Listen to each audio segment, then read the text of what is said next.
And welcome back to coverage here of the Players Tour Finals. Marshall Sutcliffe with Paul Cheon. It's been a long tournament. In fact, we even stretched it out over the course of a week. We got to dive deep on the matchups and the players over the course of that week. But as it stands, we are on the precipice of the last round. That's right, it's time for the Players Tour Finals championship match. The two players remaining are going to be playing best out of 3 matches, not just games. So we're in for quite a ride here to decide who our champion is. And it is either going to be Riku Kumagai from Japan playing mono black or Christoph Prinz from Germany playing 4-color reclamation. Let's get down to the action straight away. Yeah, and this is a matchup that we've seen quite a bit of already. These two players have now played each other today and also during the Swiss portions, going 1-1 in the head-to-head. Christoph Prinz notably in that last match, playing a very beautiful game that allowed him to claw his way into a victory despite Rico on a mold of 5. I mean, Rico almost won that game on a mold of 5. Really close. In fact, it looked like it might just go his way, but it didn't. So what about the matchup here? You know, we've seen Riku Kumagai really kind of make mincemeat of any of these teamer decks. He did that throughout the course of the tournament, and you have to feel like Riku feels like he's in a good position. Not only is he playing against Reclamation, he's playing against the slower version with 4 colors as well. Yeah, and this is exactly the type of deck that he wants to play against. Now, this hand is not quite as explosive as some things that we've seen in the past. He doesn't have a follow-up 2-drop. On the other side, Christoph has a fantastic draw as he was able to go turn 2 Growth Spiral into Wilderness Reclamation. This is what it takes for Christoph Prinz to get out ahead of Riku Kumagai, give himself a chance to start resolving the really important big spells in his deck. And just as important can be a play that we may see here, which is Wilderness Reclamation into a spell. Just being able to deploy the stuff out of your hand, in this case, maybe a Petty Theft. In fact, very likely a Petty Theft here. You know, can be a huge tempo swing back in Christoph's direction thanks to that Wilderness Reclamation. Yeah, I mean, again, this is the draw that Reclamation is capable of, right? And nearly no deck, if they don't have counterspells, can keep up with what they're trying to do. Now, Riku didn't get Duress, didn't get Kitesail Freebooter, so now Riku's going to go for a giant explosion here. Now, you might think, okay, well, maybe he should wait, play Teferi Time Raveler, develop his mana a little bit, but Christoph knows that Riku has a ton of hand disruption in his deck, so if you have the opportunity to get off a decent-sized explosion, you go for it. You go for it. Now, it didn't work out beautifully here for Prince. He did find 3 lands, a Mystical Dispute, and a Dovin's Veto, and as you can see, Dovin's Veto not where you want to be in this matchup. He actually throws that in the bin over the 3rd land. Yeah, it's not horrible in the sense that if he is on the plan of trying to maybe win the game with Uro, you do get a little bit of protection there with the Dovin's Veto backup. But yes, the only spells in Riku Kumagai's deck, in the main deck, is 4 copies of Heartless Act and 3 copies of Duress. Not a lot of targets. Now a Kitesail Freebooter comes down, but Kumagai has to be thinking, ugh, where were you a turn prior? I could have stopped a lot of this nonsense. Now the damage has already been done. A bunch of extra cards, 6 of them going to hand for Christoph Prinz at last turn. And the Kitesail Freebooter, sure, it can take away a Teferi. That's not too bad. And frankly, Christoph's hand isn't amazing at this point, but we know how this deck works. A Growth Spiral, an Uro, and all of a sudden you've got new cards in your hand anyway. Yeah, Christoph really wants to try to find a way to maybe get this Timuret off the board because he won't be able to get it back, given that there's a Timuret on the battlefield. He won't be able to get Uro back, right? Uro back, rather. That is the reason you see Timuret chosen from death for Riku Kumagai. Interestingly enough, in this specific matchup, Brazen Borrower is actually quite nice in the sense that it's also a decent blocker, because Riku Kumagai has Rankle, Master of Pranks, and Kitesail Freebooter in his deck. Good point. Yeah, the Brazen Borrower trading for a Rankle feels like a big win for Christoph Prinz if that happens. Now, as it stands, it's in the adventure zone, so Riku Kumagai knows about it and probably won't fall for that, but still, even if it's keeping back a Rankle, then that's doing a good job too. Yeah, and Christoph has found another expansion explosion. I would be shocked if he won't be able to win off this second explosion. He's now drawn 10 cards off these spells. That's right. And, you know, again, even the cards that they draw that don't look amazing at this point, like, for example, Growth Spiral, it's just another card. And with the amount of mana they have available, they can churn through their library so quickly that they will find the more expensive, you know, specific cards that they need to actually win the game. As it stands, it's a duress for Riku Kumagai, but once again, these hand disruption spells just feel one turn too late each time for Kumagai at this point, as he takes away a Shark Typhoon. Not bad. That is what you want to do. Yeah, but I mean, Kristoff here is sitting at a very healthy 16 life, has all the mana in the world, has the Growth Spiral, has multiple ways to cycle through his deck, and now also has an active Castle Vantress. Yeah, those are about all the tools you need when you're sitting at a good life total, and that's exactly what Kristoff is doing here. He's going to be at 19 life after this Uro hits the battlefield. And he just keeps churning through here. I mean, this is just absurd. I mean, he has access to 22 mana now. He's got 11 lands in play. I mean, you know, when you get draws like this, it almost just feels like you're kind of playing a different format, even. It does. Based on just I mean, what this deck can do with all the mana that you get from this Wilderness Reclamation. And again, so many of the cards in the deck do something and also draw another card. For example, the Triomes that we see cycled here do that. Oh, there's the big Shark Typhoon, which, by the way, also does that. Same thing with Teferi, same thing with Explosion.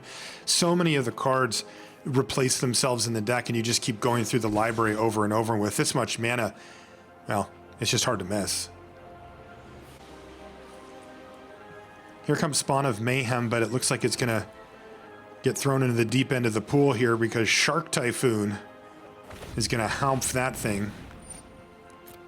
Riku does have the Heartless Act, so probably going to be firing it off here. And he has and he has the mana to pay for a Mystical Dispute.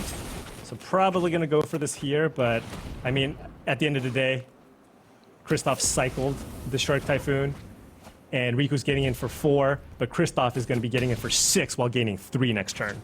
Right. It's just, even though he didn't win that particular fight, it still feels like he's just ahead. Kumagai trying his best to keep the pressure up in the air, plays Mobilized District from hand, and then there's a Rankle that he could deploy post-combat, which isn't usually when you want to do it, but he does have multiple things to do with his lands here that take mana.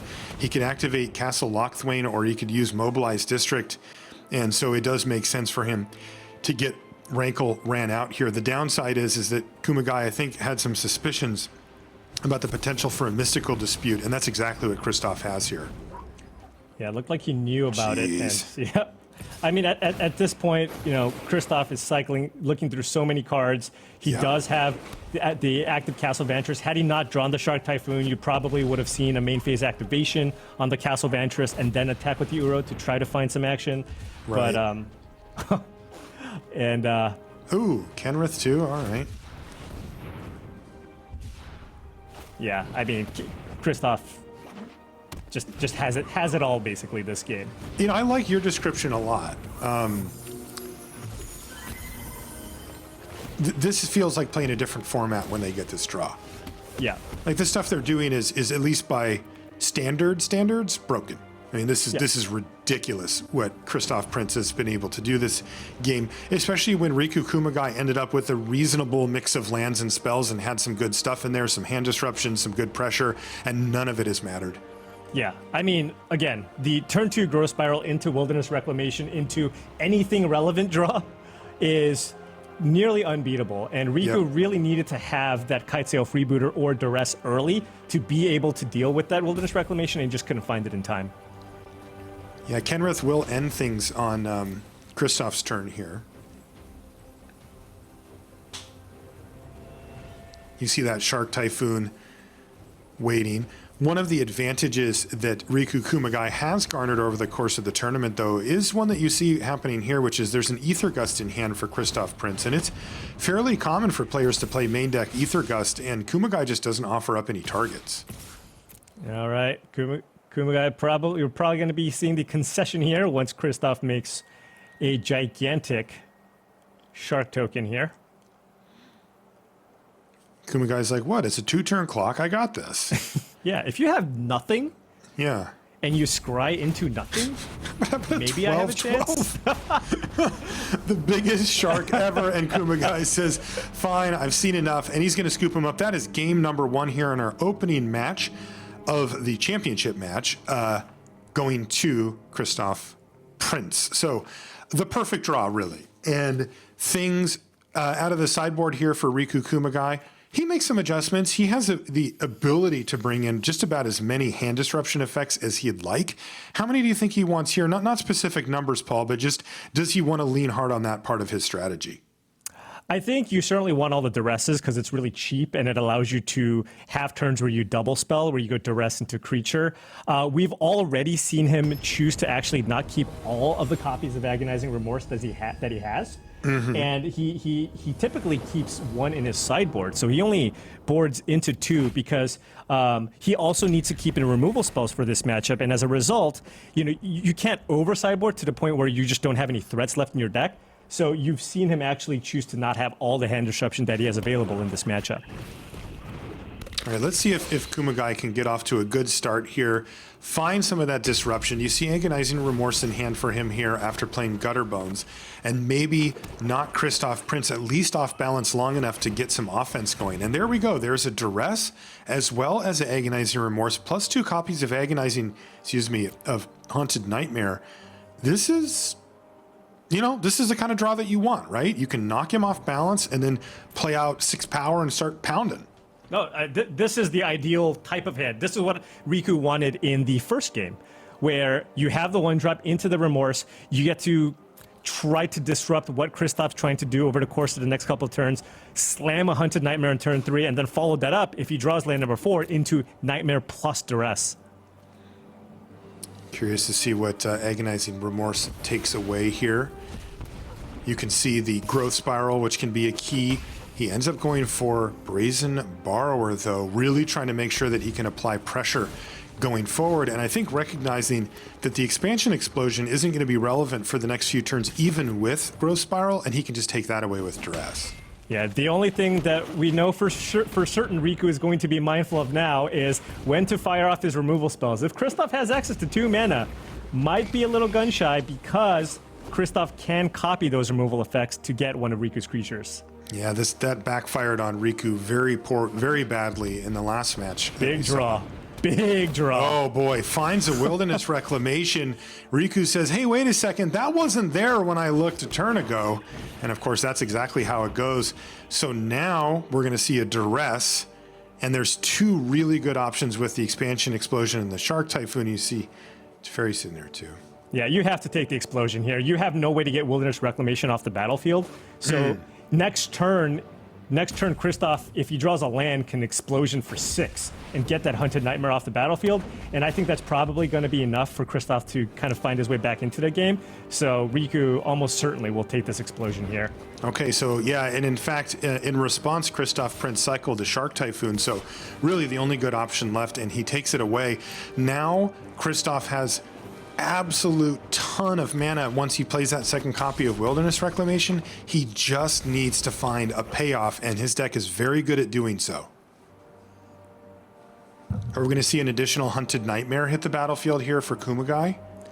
Yeah, I think so. I think this helps play around potential Justice Strikes off the top here for Christoph Prince. He could choose to get back Gutter Bones, but Christoph's deck doesn't have an actual sweeper to deal with these Hunted Nightmares.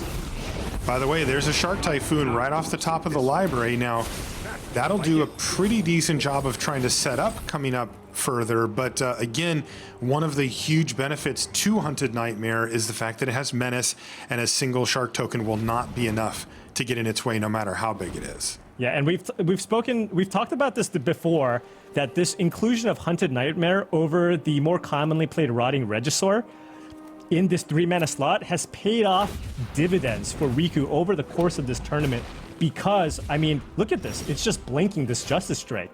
It's a perfect board state to illustrate that example, Paul, because not only is a single shark not big enough to get in the way or not enough creatures to get in the way, the Justice Strike is also bricked, like you mentioned. So really subtle but great choice from Riku Kumagai to find Hunted Nightmare, a card, you know, that looked constructed playable a little bit, but it's a lot of power and toughness for not that much mana.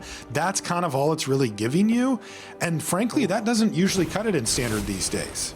Yeah, Kristoff needs to find something here. He's not going to be able to get it done with what's in his hand, so he's going to have to cycle this Triome and see what he can draw. Now, he can just run out the Wilderness Reclamation here and still cycle the Triome and have one additional mana because he's going to play out this Hallowed Fountain tapped. So any Reclamation that you play will net you mana for every land that you have beyond land number 4. He's got to find a way to deal with one of these Hunted Nightmares, though, or he's just going to be dead. Okay. A little reroll here, maybe? Brazen Borrower, Brazen maybe? Borrower comes to mind, yeah. No, he found another one, and he doesn't have enough mana if he cycles these 2 copies of Hunted Nightmare. Oh, and look at this. A Duress just for the safe, warm feelings here from Riku Kumagai as well. Just in case. I'm sure Rico's thinking, if he expansions this, what can happen? Oh, yeah. Yeah, you're probably right. But might as well get perfect information here before you go with the attack. That's right, and it's going to be a concession here from Christoph Prince. Riku Kumagai evens things up at 1 game apiece here in our opening match. This is the Players Tour Finals Championship match. We're playing best 2 out of 3 matches. So the winner of this next game is going to have a very big advantage as far as that goes, but not a trophy just yet.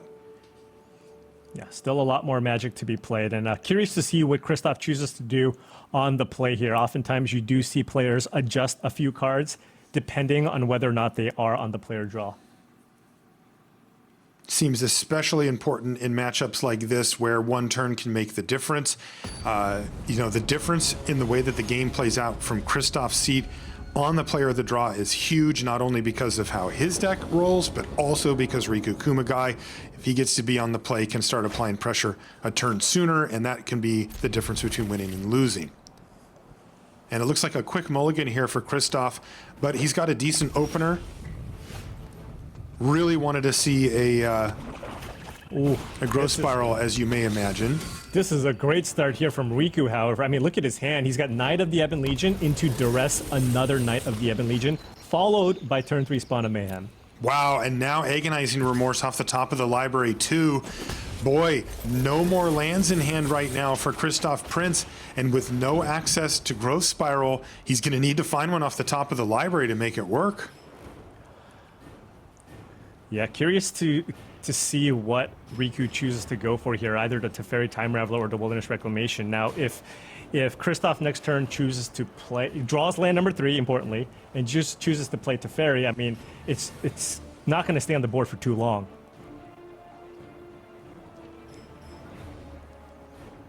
Wilderness Reclamation, of course, the more potent long game threat. Taking it to Teferi at this point doesn't feel super great because there's another one in hand. Kind of a sticky spot here for Riku. There's no obvious choice as far as what to do. Most people would lean towards the Wilderness Reclamation simply because you can kind of strand a Teferi in hand anyway. Also, none of these spells are castable at the moment. Yeah, I think the more likely way Riku can somehow lose this game is if Christoph can rattle off a couple of lands and then finds all the mana advantage that he gets from Wilderness Reclamation to get back into this game. So it makes sense that he chose to go for the Reclamation here. That's right. So this is big. Brazen Borrower is going to send back one of the Knights, and it is a land off the top of the library, but that is a Triumph. That's going to need to be tapped before sending the turn back over to Kumagai, who now has options on a similar turn to what we saw last time. He can use a Hand Disruption spell plus a Knight. And this is the price you pay, right, for playing a 4-color deck. Yes. You have more lands that come into play tapped, so there's going to be a lot of times where you're like, I really need a land, but specifically untapped land. But guess what? You've got like 10 lands in your deck that would have come into play tapped here, and wow, you find yourself Christoph in a lot of did trouble. not look happy about that one at all. Once the Agonizing Remorse went on the stack and took away the Uro there, Christoph just gave a look to the camera like, what is going on here? And as it stands, you kind of can't blame him because he's falling pretty far behind. Now, the one thing that Riku has not been able to do is keep one of these threats on the battlefield. But it looks like with the Hunted Nightmare off the top, he's going to be able to play a 3-drop plus a 1-drop. He can choose Spawn or Knight of the Ebon Legion here. And if you notice here, Riku actually not even going for the Teferi here, knowing that Kristoff has a backup Teferi to play next turn and just choosing to go to the face here with Knight of the Ebon Legion instead. That's right. The plus ability on Teferi not super relevant here anyway. So it's going to be Hunted Nightmare plus Knight of the Ebon Legion, and if Kristoff Prince cannot find some way to stop the onslaught here, this is going to be a runaway game for Riku Kumagai because he is powered up and ready to go, getting these Knight of the Ebon Legions on the battlefield. And look, Kristoff doing the work already for Riku, sacrificing one of those Teferis just to get that Hunted Nightmare, delay that for a turn. Yeah, that's rough beats there for Kristoff Prince, but it also makes the decisions that Riku Kumagai made about which cards to take out of hand very relevant here, as Kristoff is forced to just burn a Teferi for a temporary bounce spell at the cost of his other Teferi as well. And once again, the Hunted Nightmare is going to hit the battlefield in conjunction with the 2 copies of Knight of the Ebon Legion. And look at this. Is Kristoff thinking about just cycling the Shark Typhoon? He actually looked at it. All right, there's an expansion explosion. Is it too late? He might have felt like he was so far behind that he maybe if you cycle the Shark Typhoon, the combination of what Reclamation plus expansion explosion and back-to-back draws is a way to get back into this. Okay, well, he does main phase Fireways to avoid getting blown out by the pump effect from the Knight of the Ebon Legion, and he even found a glass casket to go with the breeding pool here, so he did find an answer for one of the threats as well. That said, Timoret Chosen from Death, as well as Spawn of Mayhem in hand for Riku Kumagai, and we could very well see both of those this turn. It looks like Riku's contemplating whether or not to get Kristoff down to 1 this turn. If he plays land number 6 here, he can attack for 11. That would get Kristoff down to 1. Alternatively, he can just play all the cards in his hand and just attack for 5. Now, we know Kristoff's sweepers aren't especially effective against this board. It would only really kill the Spawn of Mayhem. It looks like he's going to go for it here. He's already pumped once. He could have Timoret, but no activated ability on it. I kind of like the idea of just putting Kristoff down to 1, because even if both of these threats get answered, then the Spawn of Mayhem could become a lethal threat that doesn't even need to attack. Oh, yes. And look at this. All in goes Riku Kumagai. Bang, bang, down to 1. For Kristoff Prince, he finds an island off the top. Now he's in pure desperation mode. He can use a glass casket to take out the Nightmare, and then he has a Shark Typhoon that he can use to chump block the Knight of the Ebon Legion. But things are starting to get very intense here from Kristoff Prince. He may only have 1 more turn to go. Yeah. I mean, Kristoff can play the untapped land here to kind of force Riku Kumagai to pump the Knight of the Ebon Legion. Oh, but there's a Heartless Act off the top of the library from Kumagai, and that will actually seal it up here. All he needs to do is kill the Shark token with Heartless Act like that, and the 2 power from Knight of the Ebon Legion is plenty enough to secure the first match here. Riku Kumagai with Mono Black is up 1-0 over Kristoff Prince, and Kristoff now has to win not 2 games back-to-back. He needs to win 2 matches back-to-back. That is a tall order, to say the least, Paul. Yeah, I mean, this is a really tough matchup. Riku built this deck specifically to try to beat Team of Reclamation, so he cannot be more happy than to play against it again in the finals here. And the way the Team of Reclamation deck plays out, it kind of feels like a combo deck in a sense, right? Where you're trying to establish the combination of Wilderness Reclamation into one of your heavy hitters. Well, if you're playing a deck that applies pressure and has a ton of hand disruption to get that Reclamation out of your hand, it just makes it that much more difficult. We saw what the Reclamation deck can do if it gets those draws, but if Riku just finds some ways to put some speed bumps in the way, he's proven that he can deal with the Reclamation menace. Yeah, you know, the only time we've seen Kristoff really have a convincing win was when he had that perfect draw where, you know, he has the Growth Spiral into the Wilderness Reclamation, and what that means is, well, there's no deck on the format that can beat that. Okay, so are we going to take a short break here? Or... All right, let's take a short break. We'll come back with more coverage of the finals right after this.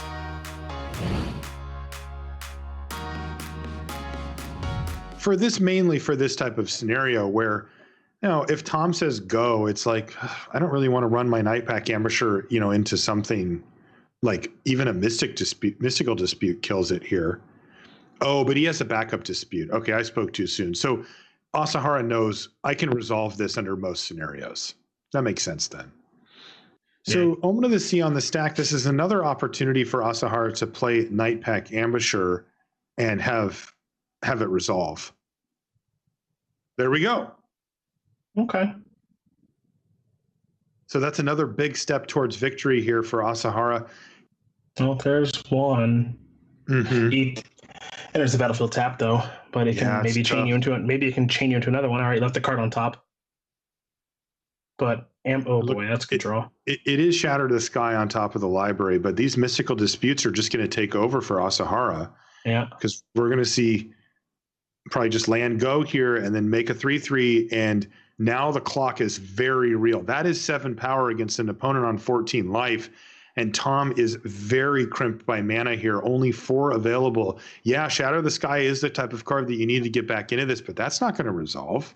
I didn't expect to see that on top. I expected to see a land. Yeah, same. Here comes Mystical Dispute number 1.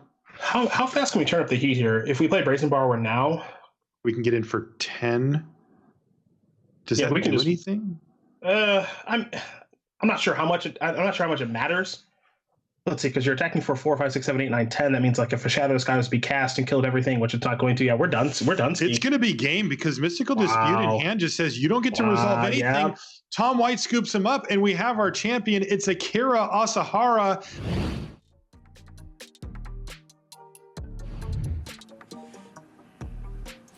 And welcome back to coverage here at the, where are we? We're just getting ready here to head into the second match of the Players Tours finals. We've got Riku Kumagai playing against Christoph Prince. Now, things got off to a good start for Christoph in that he won the first game, and then it all came apart, and we really got to see the game plan from Riku Kumagai come together with this mono black deck, and boy, it looks super impressive.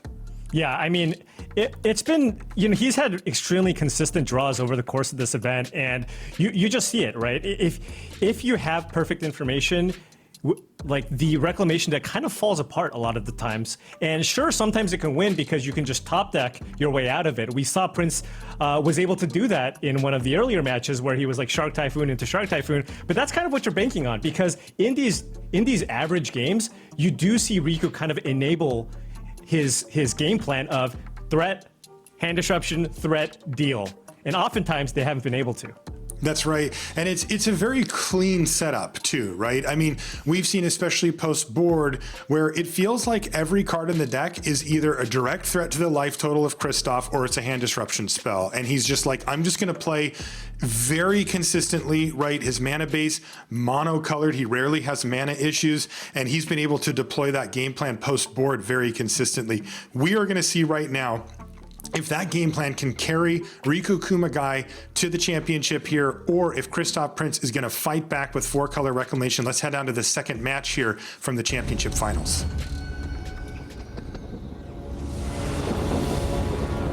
All right, so match number 2 coming in here on our Players Tour Finals Championship match. This is, once again, if you're just tuning in, this is best of 3 matches. So we already actually played a match. Riku Kumagai won it. That means that if he's able to win this match or the next one, he will be your Players Tour Finals champion. As it stands, though, Christoph Prince has had one heck of a tournament and is looking to stop Riku Kumagai from doing just that. The real question here, Paul, is, Riku built this deck to beat the deck that Christoph Prince has played. So Christoph really does need to come up with some pretty miraculous stuff if he's going to win back-to-back matches against Kumagai.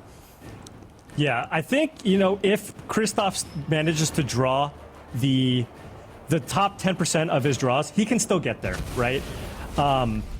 Like you see right here, you see the gross powers. If he can find a Reclamation and kind of chain all these lands into relevant threats, he can kind of claw his way back in. Growth Spiral, one of the keys for sure.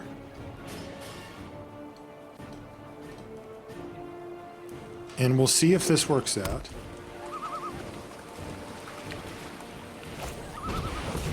And it looks like, yeah, I mean, look at this. At this point, Kristoff, any land, any big spell he draws, he's just going to be able to just now, continue. Of course, the other side of the equation any big threat that he draws, rather, Kumagai here is really, pressure. really good here. Right now, Shark a Kitesail freebooter, just a single freebooter is not going to get the job done. He needs to back it up, and that's exactly what he has does have here. A few draws here. Spawn of Mayhem, the big 4/4 flyer for just 3 mana, has hit the battlefield and left Kristoff Prince with just Growth Spiral as the only spell left in hand. Kristoff really needs to find some action quickly. A second copy of Growth Spiral isn't it, and an island certainly isn't it either. But that Growth Spiral will be a redraw.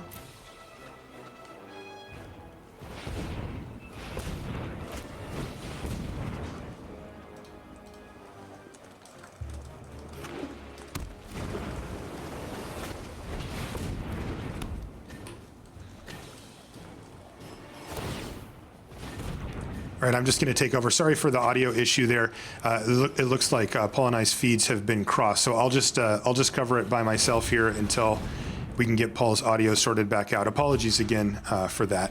So, in the meantime, though, we do have Spawn of Mayhem actually getting triggered here, as well as the Kitesail Freebooter. Finally, though, Expansion Explosion plus the Wilderness Reclamation gives a little bit of hope to Kristoff Prince, and that means that basically his whole tournament is riding, or at least this game is riding, on that Expansion Explosion. A second copy of Spawn, though, is going to make things very difficult here for Prince, even with the Expansion Explosion at the ready.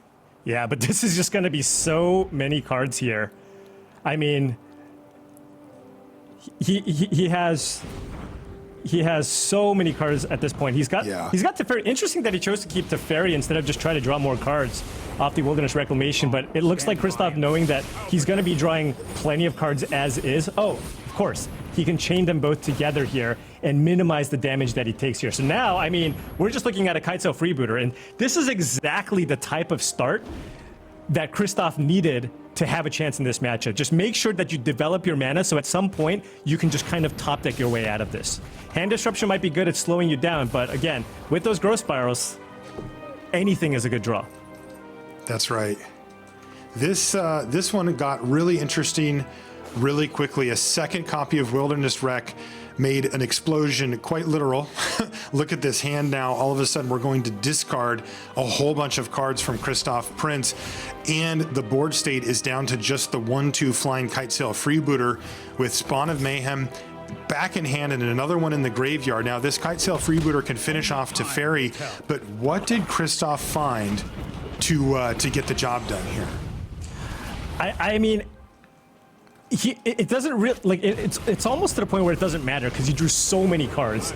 He had to discard 3, and at this point, you know, he has a Teferi, he has a Brazen Borrower, and the fact of the matter is he has double Reclamation plus Castle Vantress. He will be able to eventually find that Expansion Explosion for a lethal kill here, and I mean, or a Shark Typhoon even. There's just so many different things that he can find at this point.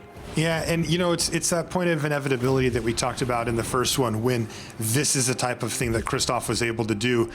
It is broken, right? I mean, this was a board where Riku Kumagai had untapped with a Spawn of Mayhem, had cast another one in addition to the Kitesail Freebooter, and looked like he might just run away with this thing, and boom, Wilderness Reclamation ×2, plus the Expansion Explosion, and all of a sudden the game is completely turned around. We'll also note that the fact that this deck plays 8 Triomes, now typically that is bad against the aggressive decks because it's slower, but once you have the Wilderness Reclamations going, that just allows you to dig through your deck at a much quicker rate than you would with the typical Temur Reclamation lists. By the way, Chad agrees Temur Reclamation is broken, or the card is broken. Oh, they think it's a good deck? Yeah, they Okay. do. Yeah. Okay. And Well, they agree with yeah. me that it's we've determined that. Here's Heartless Act to kill the 7/7 Shark, but this is a game that Riku Kumagai just can't win. And I don't mean this game of Magic, but I mean this thing where you're like, oh, I'm gonna, use my removal spell on your Shark token, right? that is not a route to victory in any reasonable setup here for Kumagai to actually win. Yeah, Kumagai is just simply too far behind on resources here. Kristoff has 24 mana or something in play. He's going to have 27. He's got all the scries in the world. He's got this Mystical Dispute to counter the Spawn of Mayhem. He's got the Brazen Borrower to buy some time. Could also use it to bounce the Kitesail Freebooter, get that Scorching Dragonfire back. We might even see an upkeep Castle Banishes because he doesn't really have a whole lot going on here.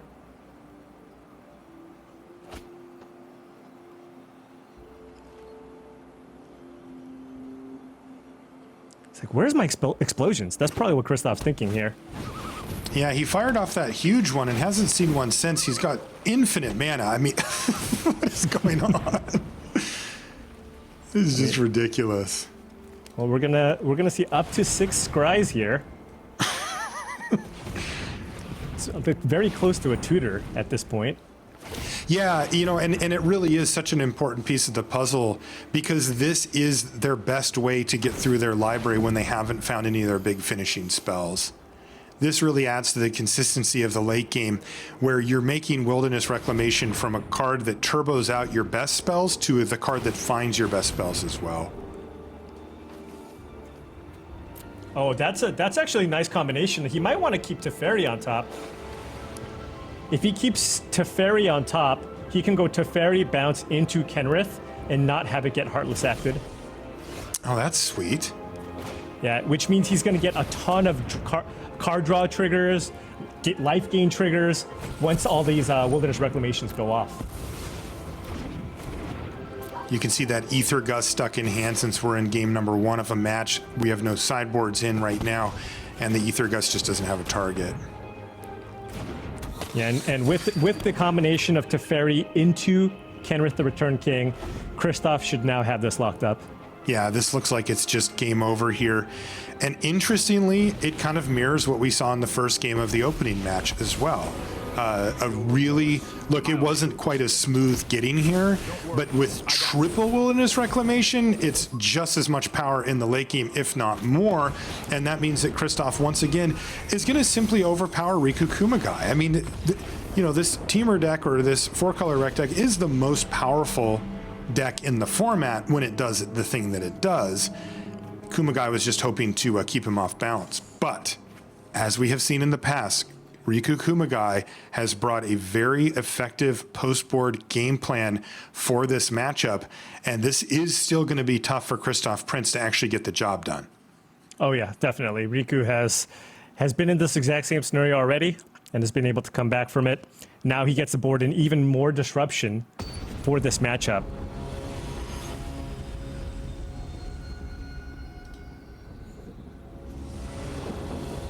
All right, game number 2 incoming. If you're just joining us, this is the Players Tour Finals Championship match, and we play this best of 3 matches. Riku Kumagai won the opening match. We're going into game number 2 of match number 2. And of course, this is a sideboarded game. So now Kristoff Prince, after having decisively won game 1, is looking to pick up one of the next 2. What are you seeing here, Paul? I don't see mountains or forests. Oh, so, yikes. The 4-color deck's only got 2 of them? Yeah. Having only basics in your opening hand in this matchup is not especially good. Curious to see what Riku goes for here. Does he just take Shark Typhoon and kind of try to prevent Kristoff from finding his red source? That's got to be tempting. Does he have the hand to punish, right? Like, let's say you buy yourself 2 or 3 turns if you're Riku Kumagai where there's no red source or, where Kristoff's mana isn't quite working for him. Can Riku build enough advantage over the course of those next 2 to 3 turns to actually win the game? Looks close, right? The Knight of the Ebon Legion with pumps is a way to apply significant pressure over that time, but it's very all in. Yeah, I mean, at the end of the day, Kristoff will be able to get whatever spell gets hidden under his Kitesail Freebooter because he has access to Petty Theft from Brazen Borrower. And yeah, it looks like he's going for the I hope you don't draw a colored source plan. And wow, how about both of them? Need a red and green mana, so what about both? Man, Kumagai's like, he's made of stone. He didn't even flinch when that stomping ground hit the battlefield. You had to be thinking like, oh, really? You just drew both colors at once? Come on. Yeah, he was probably like, oh, well, you probably had like a 22% chance of drawing this. So Yeah, whatever. yeah, there you go. Good beats, as they say. So now the decision comes for Kumagai. Do I want to pump up my Knight of the Ebon Legion? Not only would it get in 3 extra damage now, but in addition to that, it could get the counters flowing. I guess I see Brazen Borrower here, though, don't I? And in fact, Riku Kumagai knows about it, so I actually don't know what he was thinking about there. Pumping there seems Well, also there's folly. a Scorching Dragon Fire. Yeah. So what was he thinking about then? Not especially sure. Maybe he was considering, well, maybe I do want you to Scorching Dragonfire here, just so that my Kitesail Rebooter stays in play. Oh, like maybe just Typhon removed. offering his whole turn plus a card or something? Right. Very weird to pause that long there unless there's some type of a bluff or something. So now this is going to force the action here. Now Christoph Prince has to choose whether or not he wants to fire off the Scorching Dragonfire.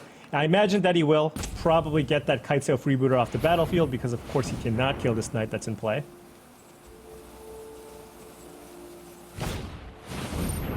All right, there it goes. Scorching Dragonfire in response to the duress. And you were right, Paul. It's going to target the Kitesail Freebooter. Christoph might also just fire off this Growth Spiral here. Well, no, he actually has 2 ways to cycle, so maybe he doesn't have to. Riku just might go ahead and take the Shark Typhoon here anyways. Don't think he takes Justice Strike just because his creatures are currently immune to it, although if Christoph does keep up 2 mana, it does make it so that Riku can't pump the Knight of the Ebon Legion, as it will have Death Touch. Just sort of hanging that out there the whole time. Yeah. I mean, look, if your opponent's going to play a 1-mana 1/2, you're probably fine.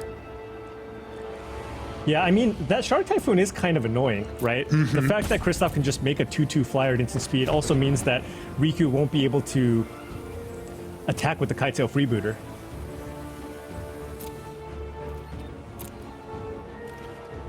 You know, it's interesting because one of the key mixes that we've seen here from Riku Kumagai, generally speaking, has been a mix of hand disruption plus threats.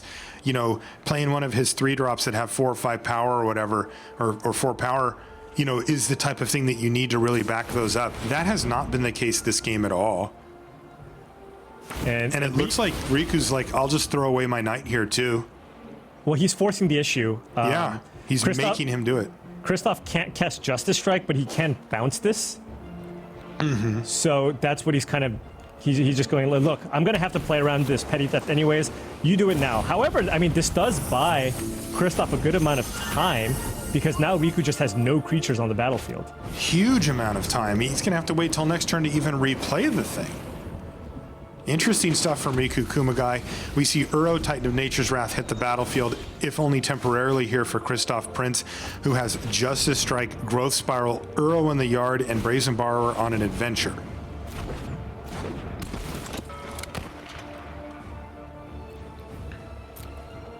And definitely seeing a Glass Casket that's going to be taken here by the Kitesail Freebooter, as it cleanly answers any of the creatures that Riku Kumagai has.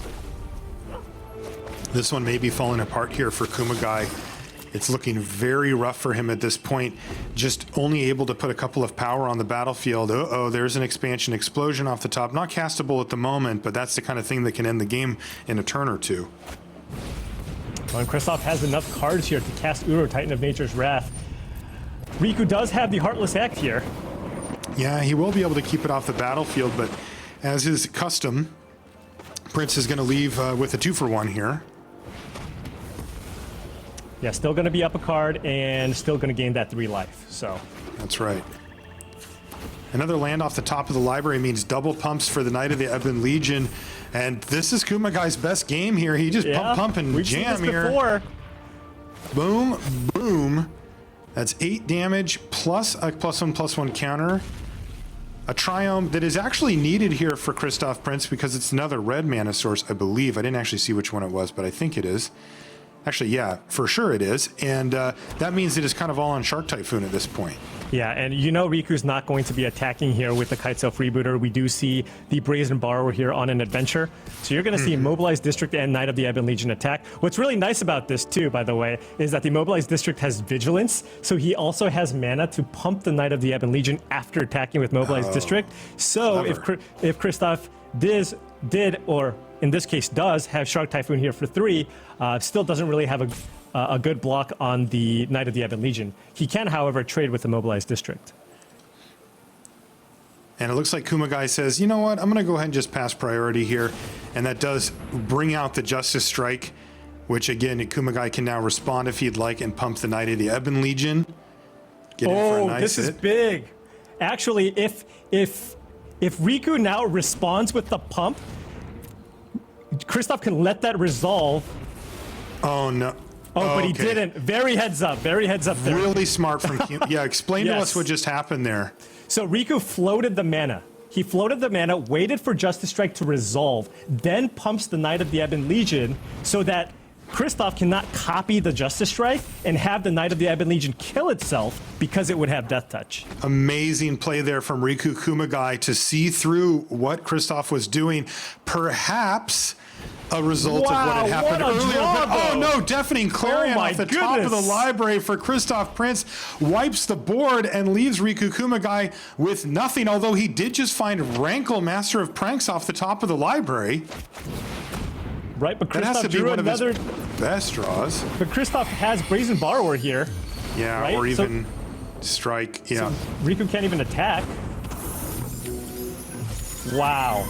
Wow, that Deafening Clarion was just in time, too, as the Knight of the Ebon Legion already picked up a counter, but needed another. That chump block by the Shark token prevented that counter getting on to make it 4 toughness and kept it in range of the now top-decked Deafening Clarion. Incredible play from our players here, and there's... Why did he... I thought he was going to keep the Brazen Borrower back. In case of another top-decked Rankle, but I guess the odds are pretty low. Very low, but that's exactly what happened, Paul. Another Rankle off the top here from Riku Kumagai could be disastrous here for Prince, though it does seem like he's got the answers to take care of most of the problems with the Justice Strike and the Glass Casket in hand, plus an Uro ready to go. Yeah, I mean, yeah. Given that Kristoff has a little bit of padding for his life total, this should be fine. Kumagai been pretty fortunate back-to-back Rankles off the top of the library, but unfortunately for him, Kristoff Prince just seems to have built up too big of an advantage over the course of the game, and it just feels like there aren't draws that Kumagai can come up with that'll actually get him back in this. Yeah, I mean, what a draw. He only has 1 Deafening Clarion in his sideboard. That was a solar. If that was a Solar Blaze, that wouldn't have done anything there. Oh man, perfect draw for Kristoff Prince. Now we're gonna see Uro Titan of Nature's Wrath. That's after the Justice Strike to get enough cards in the graveyard and kill the Rankle. And things have well and truly fallen apart now for Riku Kumagai. He did put up a good effort here in the second game, but as it stands, he's in terrible position. He draws Mobilized District. He can use Castle Lochthwain if he'd like. Yeah, he's probably going to look for a way. But he's facing lethal. Yeah, he's probably going to try to draw off Castle Lochthwain and find a removal spell for the Uro.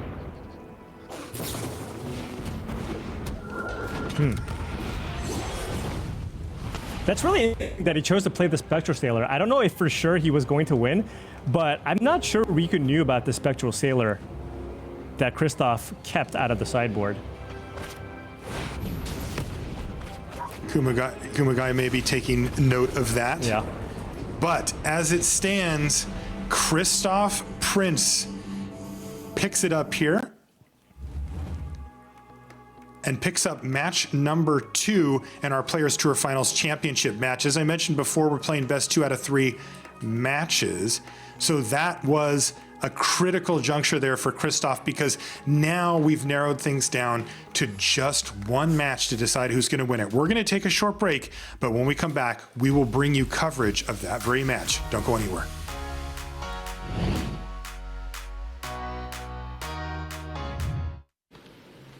So again, the pressure is on Nelson, as Matthias has been able to continually come up with the things that he needs Could he not have cast Callous Dismissal and have just won the game? Just won the game because right? he would have had 7, 14, 21. Exactly. That's a 3-turn call with the 2 Nexus of Fates and Wilderness Reclamation. He could have just won the game. 3, 6, 7. 14, 21. He was at 22 then, right? Because he just took 3. No, he gained 2 life because Oath of Kaya triggered. So he was right. at 20 life. Yeah, you pay 2 mana, you bounce something, you get a 1/1. You have 3 lands untapped. You tap all 3 of them. Wilderness Reclamation triggers. You tap all of them, and you cast Nexus of Fate. You attack the next turn. You do the same thing again, and that is lethal. Oh my! A slight opening here for Brad Nelson. There is a chance now here for Brad. Just making sure he runs the numbers here. He has plenty of lands. He can just Callous Dismissal, Oath of Kaya, attack Brad for 6, then next turn attack for 7, and Leverado has this. He's gonna win. Leverado has Mythic Championship 3 in his grasp. All he needs to do is fire off 1 more Nexus of Fate, and he's got lethal, and that is going to do it. Matthias Leverado works his way through an incredible field of top-tier professionals, and he is your champion. Congratulations, Matthias. My goodness, what a game. He was so close to dead on game 2. He looked through every single possible card to get to the point where he could find, with the last remaining card to see, he found Nexus of Fate to come back in game 2, and then game 3 taking it down. Wow. Unbelievable. Faces down the Standard Master.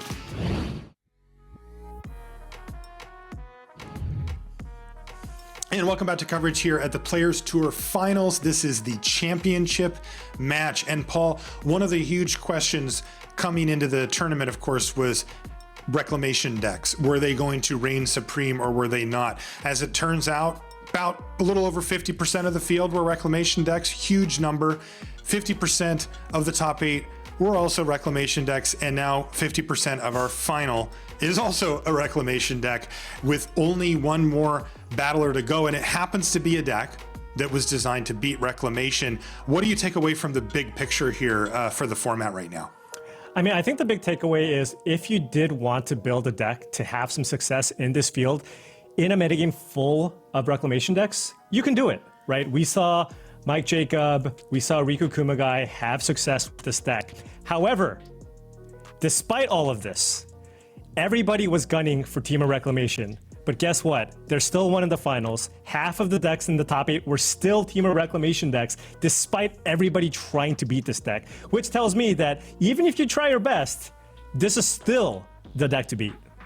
Yeah, and that does seem to be the case because, you know, Kumagai has thrown about everything he has at Christoph Prince, and Christoph Prince has, at least in some cases, defended it and managed to pick up the wins. So let's head on down. We've got 1 more match to go here at the Players Tour Finals before we decide our champion. Is it going to be Mono Black? Is it going to be Reclamation? Let's find out right now. All right, Paul, this is what we get paid for, buddy. This is the big moment, and I am really curious to see how this goes. The ones that have gone well for Christoph Prince have been generally landslides. He has really dominated in those positions. But now look at this. We see a duress from Riku Kumagai, and this is a pretty duressable hand, if you will. This one looks pretty bad once that growth spiral goes away. Yeah, and a little bit of a sketchy keep here from Christoph. No green sources. He was on the draw, and he does have a lot of green sources in the deck. The deck, of course, playing 29 lands. But yeah, no green sources here, and Riku's hand is phenomenal. Turn 1 duress with 2 freebooters and a Hunted Nightmare in hand. Boy, so this is exactly the mix of pressure plus disruption that you want to see if you're sitting in Riku's seat, and this could be a cruise to a game 1 victory here in our deciding match, assuming that nothing crazy happens on Christoph's side of the battlefield. This is really interesting. Riku took one of the Wilderness Reclamations, and then Christoph drew another one.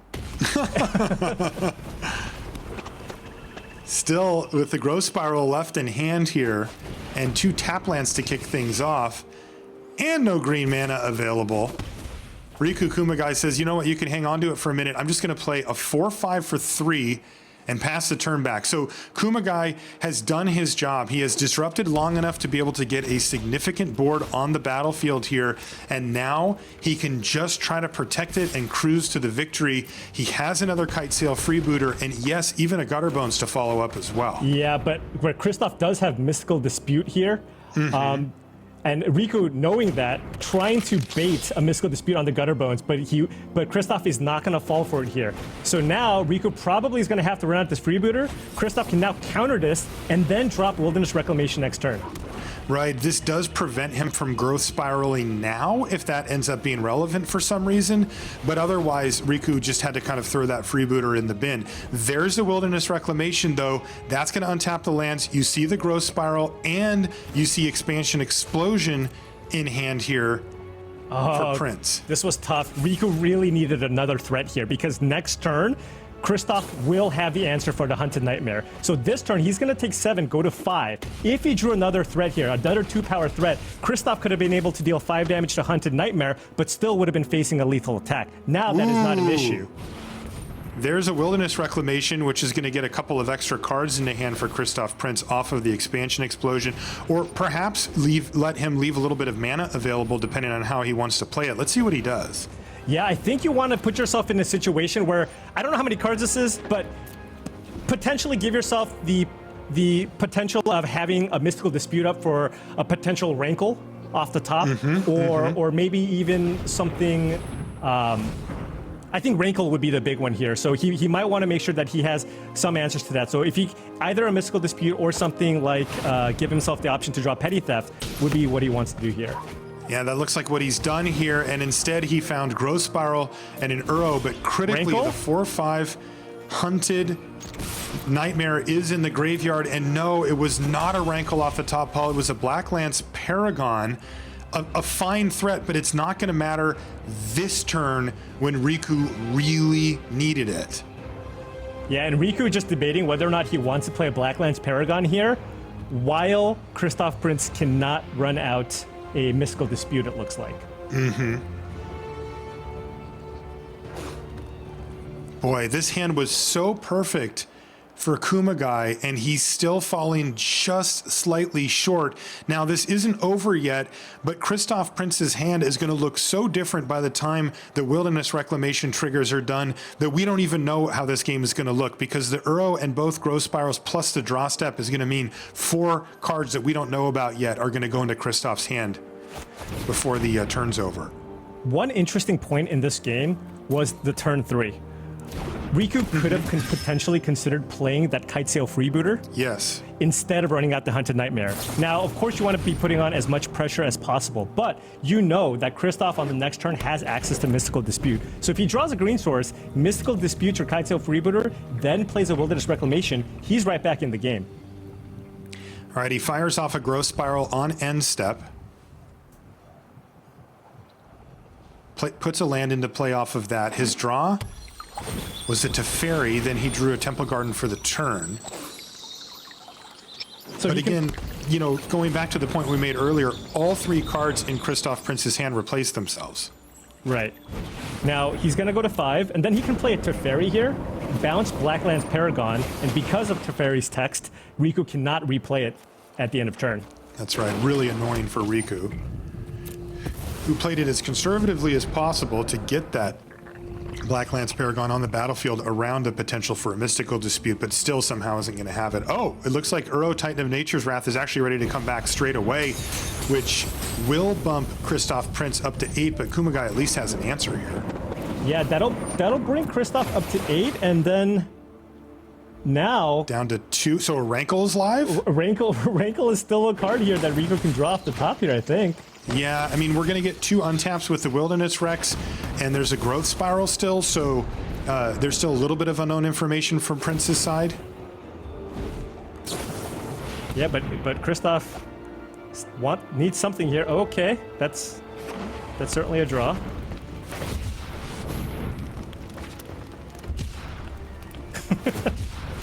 Keeping it exciting. Yep. Oh, there's Expansion man. Explosion off the top of the library Jeez. for Christoph.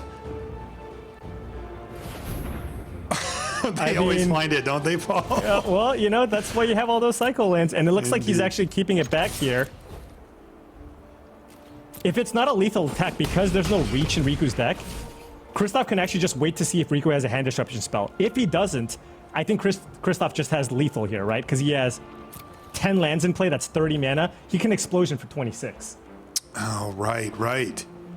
So why bother firing it off at any point here when you can just go to end step and kill your opponent? Yeah, there's no way for Riku Kumagai to interact here. So all Kristoff Prince has to do is tap all of his lands 3 times in a row here, and the lethal explosion goes up, and Kumagai with a nod says, yep, you found it. Wow, and I mean, look at what happened this game. Kristoff had a kind of a rocky opening hand. Riku had the ideal start. Kristoff still able to pull away with it. It really shows the power of the deck. I mean, it's the best deck in Standard, and even though Riku Kumagai seems to have built his list specifically to target it, sometimes it's still not enough. And now Kristoff Prince from Germany is just 1 game away from being your Players Tour Finals champion.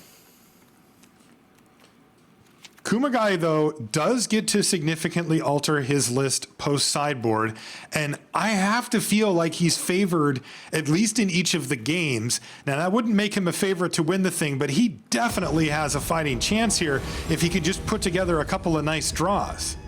Yeah, I will say, though, I think out of the board, I mean, Kristoff is the one who actually gets to get far more massive upgrades to his configuration, because you see all these Dovin's Vetoes and Mystical Disputes that do almost nothing in this matchup, and you get to convert that into actual removal spells.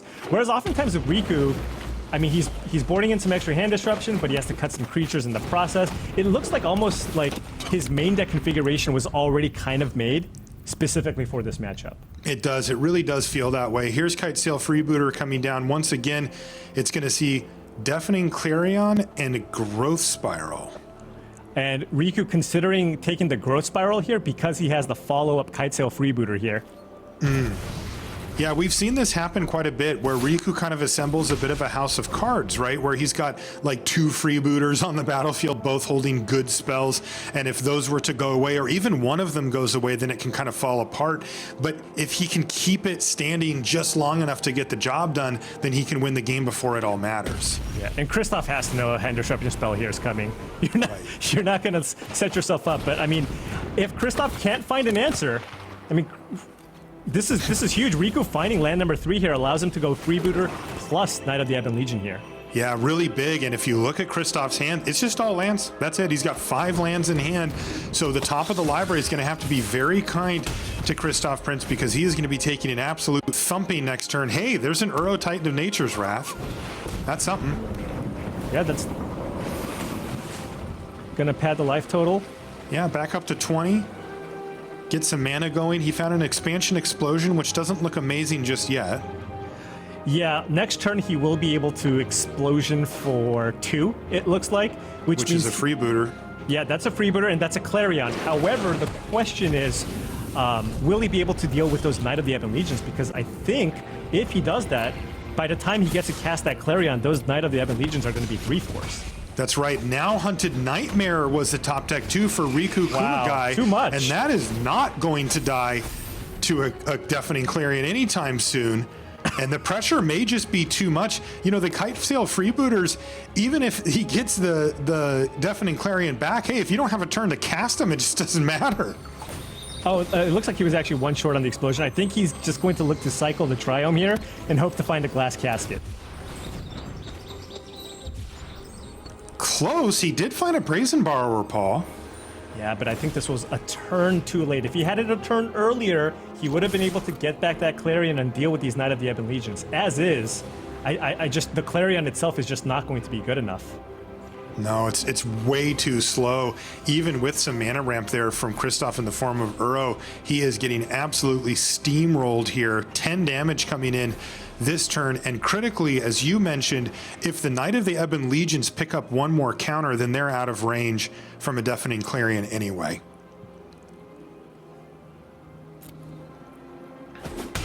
Well, so Kristoff does have the ability to copy Yes. Deafening Clarion, right? So he can expansion it. So he can bounce the Kaito Freebooter and then Clarion and then expansion it, and that would deal with all the threats on the battlefield. Does he have enough time to do so? Yeah, so he goes end of turn, Brazen Borrower, your Kaito Freebooter, and Yep. then on his turn, he then goes Clarion, expansion, wipe the board. Well, but that doesn't work on the Knight, right? Oh, right. You're 'Cause completely Kumagai has correct. decided if to play Kumagai keeps around. up mana, this will not work. Yeah. And that's what he did. Kumagai very cleverly just says, you know what? Your move. And it looks like Kristoff is either going to have to Uro up to 9, force, which definitely wouldn't work. He may be forced to just go for it, but Riku Kumagai putting on a masterclass here does not run out Spawn of Mayhem, does not run out Timoret. Instead just says, go ahead. We'll note that the one big sacrifice to your mana base that you have to make by playing 4 colors is the loss of Blast Zone. The 4-color deck simply just doesn't have the ability to afford that card in their deck, typically. And so great point, Paul. that would be a type of card that the Team of Reclamation would have access to, but Kristoff does not. Ben White's, I believe, had one in his deck, but he was playing 30 lands, so it was his Right. 30th land. It was more like an extra spell, yeah. And that's so critical for these 1-drops. That kind of card is so nasty against, I got Night, Gutter Bones, and they're like, okay, cool, I'll use one of my lands to swipe your board. It's brutal. And once again, that line of play was just not open to Kristoff Prince, and he is being attacked for lethal damage. Riku Kumagai even things up, and even though we're playing best 2 out of 3 matches, it's all going to come down to just 1 game. What a close matchup here. Oh, man. Jeez. I love it when this happens. This is the best. For all of the marbles. It couldn't be a more classic matchup for this particular standard as well. It's the Boogeyman, right? The 4-color Reclamation deck against the literal deck beat to build it, or beat to kill it, that Kumagai kind of came out of nowhere with in this tournament. Mono black aggro, nobody expected that. If you told me a monocolor deck made it into the top 8, my power rankings would be blue at the bottom, and then black would be the next one up, and I would assume a green, a red, or a white deck would have made it in above them. And this mono black deck has just been smashing these decks the whole weekend, and now Kumagai says, one more, baby, just give me one more game, and I'll get the job done here. Yeah, I mean, it makes sense that the black decks, or the black deck here specifically, has had some success because a lot of these decks were playing Ether Gust as a way to interact with your opponent's threats, right? The mono red deck and mono green deck both are very vulnerable to that card. Additionally, the mono black deck has access to lots of hand disruption, which we've seen be extremely, extremely powerful in Riku's deck. Couple of tap lands here for Kristoff Prince means the Gutter Bones gets to hang around for at least a turn. But are we going to start seeing some hand disruption right now? It looks like a duress going on the stack here for Kumagai. A very good hand for him with just the 1 duress, but then he's got a Knight to follow it up and Timoret after that with a Heartless Act if it's needed. Yeah, he has a choice between Glass Casket and Expansion Explosion. Probably wants to try to end this game quickly. The Uro actually very, very strong for Kristoff. Sets him up pretty nicely for any possible good draws in the future. Yeah, I would assume he takes the Glass Casket under the reasoning that you said, Paul, that he's hoping to make it so that by the time the Expansion Explosion is relevant, that he's either got his opponent dead or finds another hand disruption spell. But we'll see. Yeah, that is what he took. So Glass Casket goes away. Follow-up Knight of the Ebon Legion. Smash you for 2 and pass the turn. And Prince has Uro set up for this turn. Yeah, Ooh, I mean, that's, yeah. Mhm. It also just makes sense because Riku has a ton of additional card draw, hand disruption spells he could draw. And so by taking the Glass Casket now, this sets him up for any hand disruption he might draw in the future to still be relevant. Is it Pump Nighttime? It might be. Yeah, that does look better than getting Timoret on the battlefield. You get an additional 3 damage down now, and plus you get to keep one of the power that Timoret would have been anyway. So in 15 goes Kristoff Prince, plays his land for the turn, and passes it back.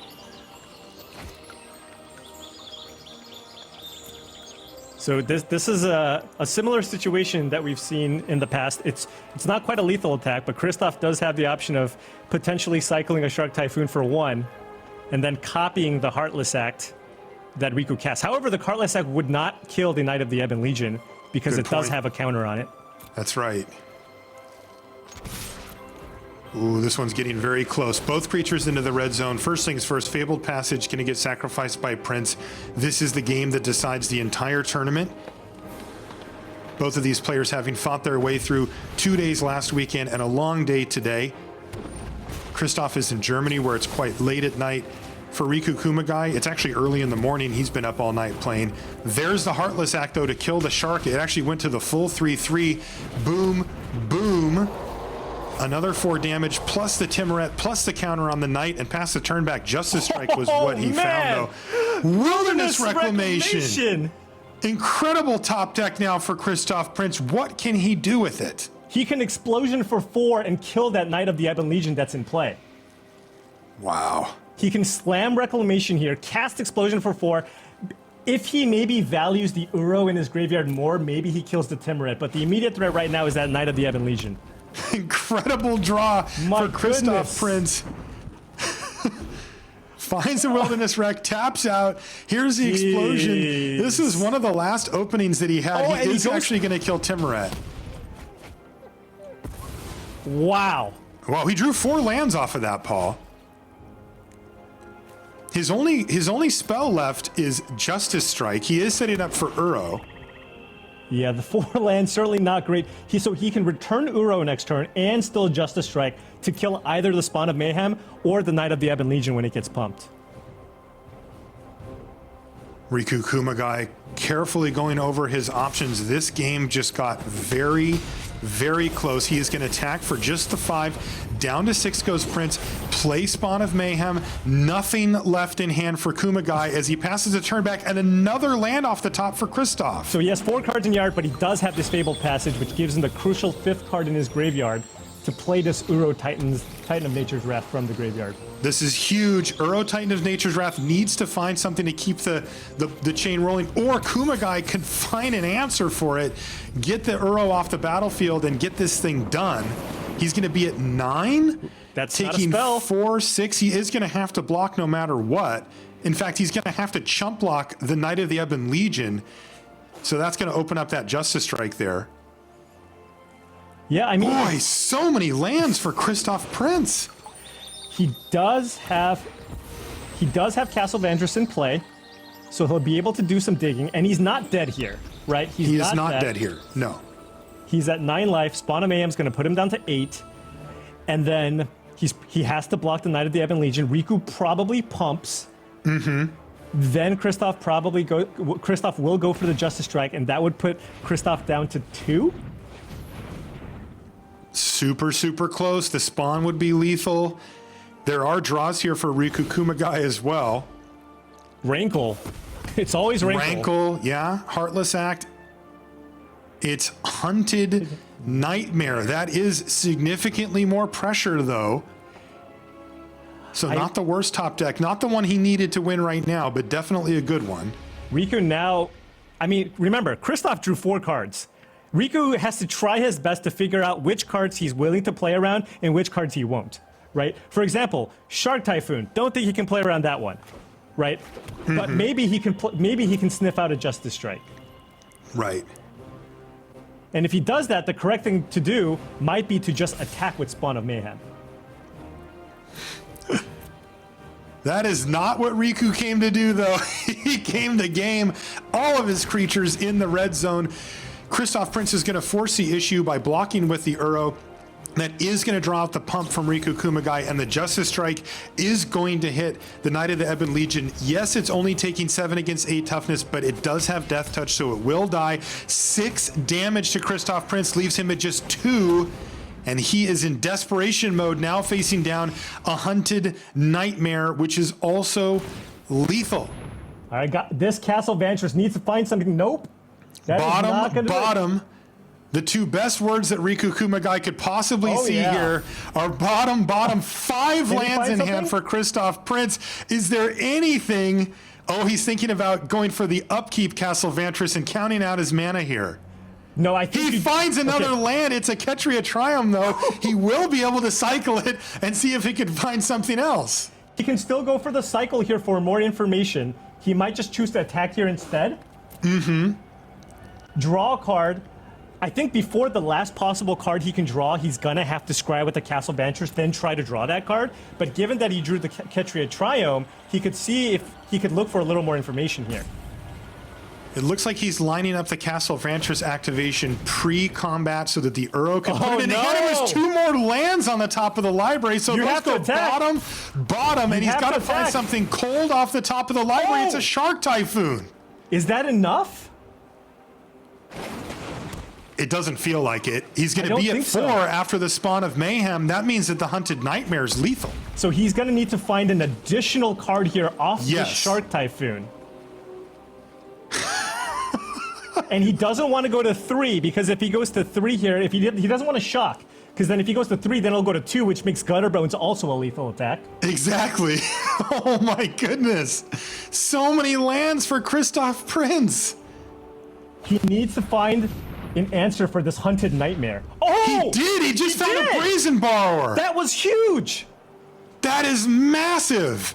He actually found a way to interact with Riku Kukumai's board on both of the lethal creatures. So now, I mean...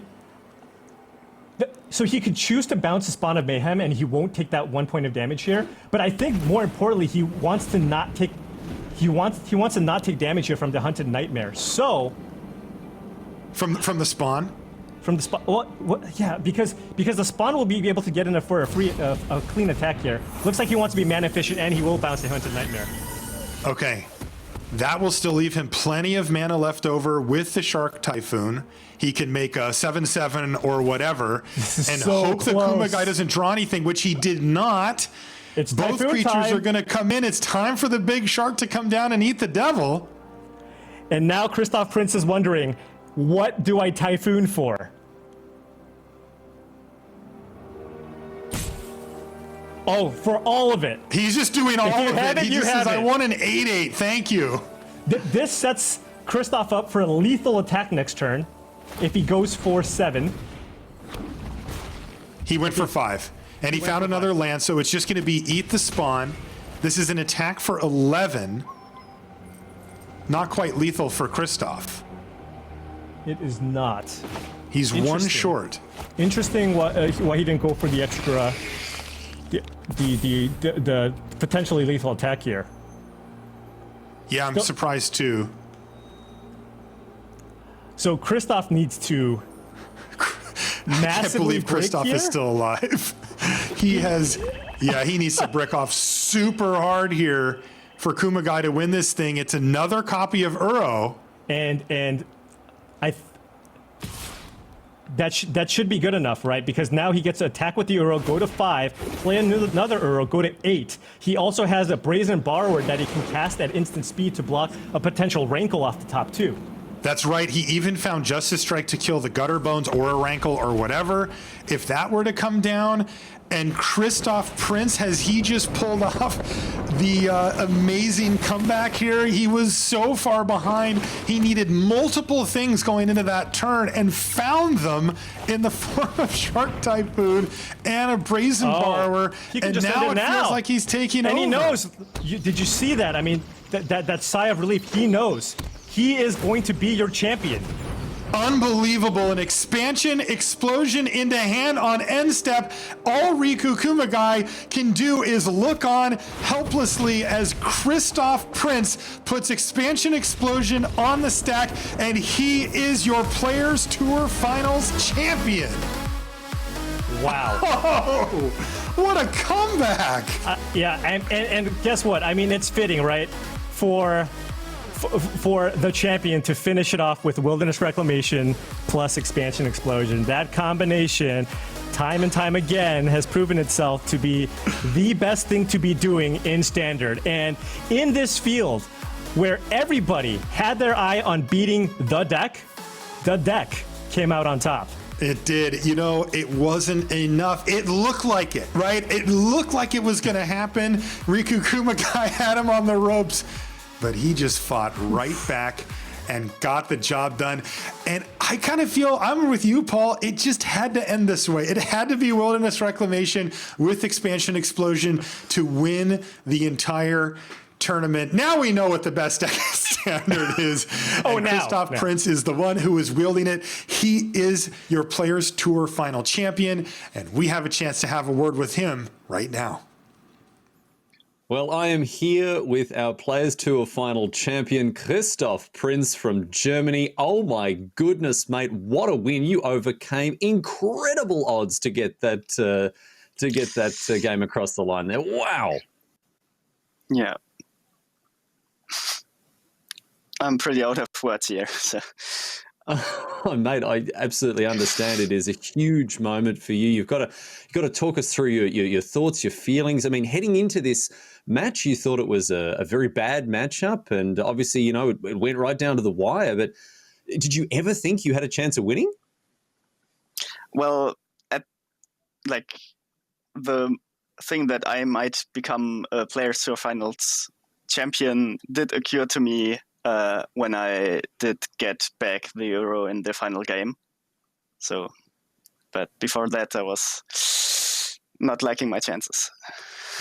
No, I tell you what, this mono black aggro deck, it came in to specifically prey on Team of Reclamation, so it must be a great feeling to beat it. But you picked what is probably the best deck in the format, at least one of the best decks in the format. I mean, obviously you made the right choice. You won the whole tournament. How do you feel now? Is there anything you would have done differently? Did the tournament work out as planned? Talk us through what's sort of going on with your perspective on this tournament right now. So I think if I had like a Players Tour Finals next weekend, I would still register for Color Reclamation, but I would slightly change up my list. For example, I'd probably play less red cards to be able to and more white sources to be able to incorporate Shatter the Sky, because it would improve the mono black matchup quite a bit, I think. Just a little bit, huh?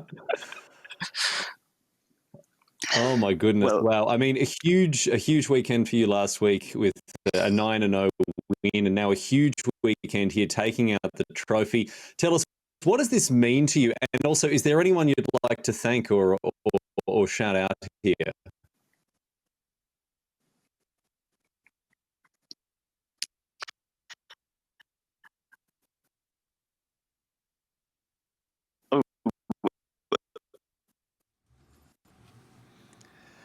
Christoph Prince, you are the Players Tour Finals champion. This is your trophy. I got it right here. This is on its way over to you. Once again, congratulations for being the champion and proving that Team of Reclamation was the deck to beat at this tournament. Yeah, great stuff, Paul. And that trophy is going to look really nice there on the mantle for Christoph Prince. Ultimately, he is your champion, and yes, it was Team of Reclamation, much to Chat's demise.